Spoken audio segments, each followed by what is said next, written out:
सिंधुदुर्ग जिल्ह्याला पावसाचा yellow alert. जिल्ह्यातील काही भागात मुसळधार पाऊस। दोडामार्ग वैभववाडी तालुक्यात मुसळधार पाऊस सुरू।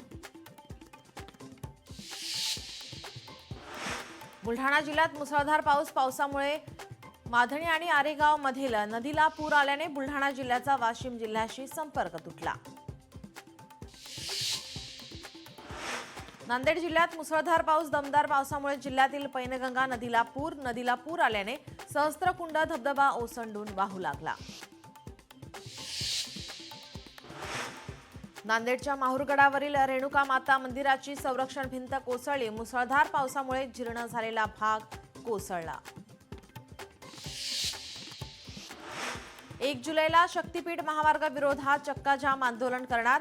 राज्य सरकारने शेतकऱ्यांवर दडपशाही करू नये, आमदार सतेज पाटील यांचा इशारा। बीडमध्ये बंद पडलेली जिल्हा परिषदेची शाळा पुन्हा सुरू। शाळा सुरू केल्याने ऊसतोड कामगारांची मुलं घेत आहेत शिक्षण। शाळा सुरू करण्याचा गावकऱ्यांसह शिक्षकांनी घेतला निर्णय। पाटण तालुक्यातील घाणबी वाटोळे पठारावरील 20 गावांचा वीज पुरवठा गेल्या 8 दिवसांपासून खंडित। पावसामुळे विद्युत तारेवरची झाडं उन्मळून पडल्याने वीज पुरवठा खंडित। पंढरपूरच्या विठ्ठल रुक्मिणी मातेच्या चरणी 4 किलो चांदीची घागर अर्पण। मंदिर समितीच्या वतीनं देणगीदारांचा करण्यात आला सत्कार।